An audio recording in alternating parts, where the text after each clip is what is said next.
Bienvenue dans ma calèche, messieurs, dames. Je vous présente mes chevaux, Suzy à gauche, Mickey à droite.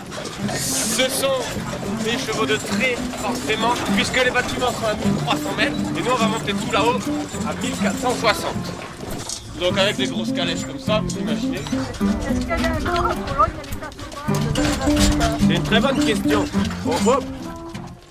Oui. Des bisons, on en trouve à l'état sauvage, Pologne, Biélorussie, Russie et dans le Caucase. Il y a 1500 bisons européens à l'état sauvage et il y en a 3500 sur la planète. Il n'y en a pas beaucoup. Il faut continuer à les mettre dans les réserves, à les protéger. C'est le plus grand mammifère terrestre de notre continent. Je dis bien mammifère sauvage. Nous sommes dans la réserve des bisons d'Europe, à Sainte-Eulalie, donc en Lozère.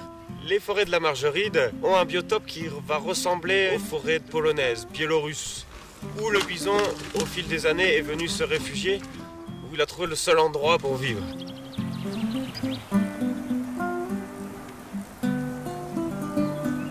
Nous avons un effectif d'une quarantaine de bêtes. Alors, on va s'approcher des premiers bisons.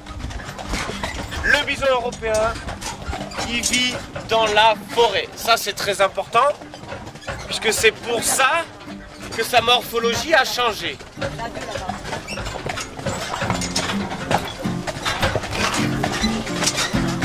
Ouais, on va aller les voir là tout à l'heure. Nous allons pouvoir nous approcher de ces animaux à l'aide de chevaux.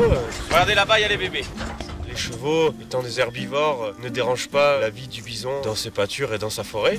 Donc on va pouvoir vraiment être au contact de l'animal. Et quand le temps le permet, et surtout l'hiver, on va utiliser des traîneaux.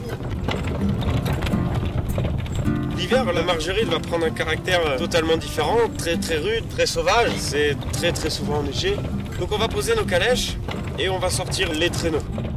On se retrouve un petit peu plus bas, donc beaucoup plus proche. On se rend vraiment compte de leur taille réelle. Les traîneaux, c'est une activité, on la visite un petit peu magique qui va très bien se relier aux périodes de Noël.